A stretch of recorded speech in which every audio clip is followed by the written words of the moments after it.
Well, despite progress, San Jose State University and one of its student groups remain at odds over how to best serve students affected by homelessness. KTVU South Bay reporter Jesse Gary is on the SJSU campus with more on the impasse and possible ways forward. Jesse.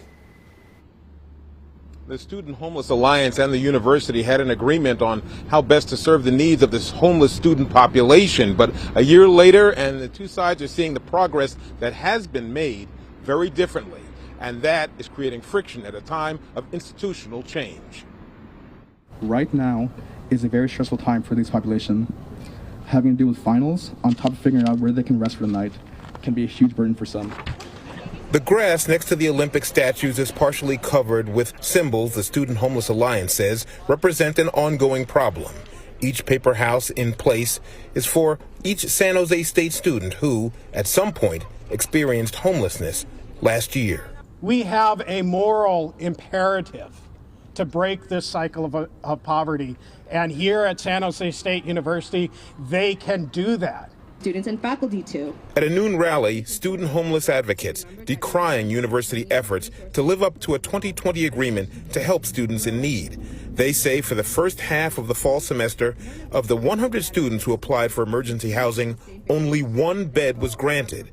Additionally, they claim the university wants students to take on debt before being considered for housing help. What this university does is the old school of you have to deserve a bed.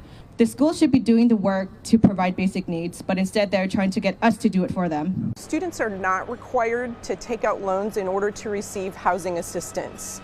University Vice President Catherine Voss Plaxton points to successes such as consolidation of assistance services in a new SJSU Cares office and the housing of not one, but at least 60 students in emergency housing during the first half of the fall semester. She says state is committed to cutting red tape to make the process easier. We look at the range of student needs, and sometimes a student may indicate to us that they have needs around housing, and we find that it is complex, that it's connected to many other types of issues.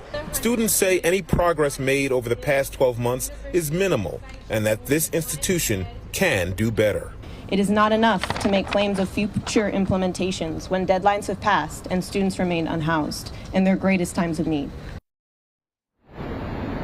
President Mary Papazian is set to leave in the coming weeks. Students are hopeful that the progress and the dialogue they had with Papazian will carry over to the interim president. We're live on the SJSU campus here in San Jose. Jesse Gary, KTVU, Fox 2 News. We'll head back to you up in Oakland. All right, Jesse, thank you so much for that live report.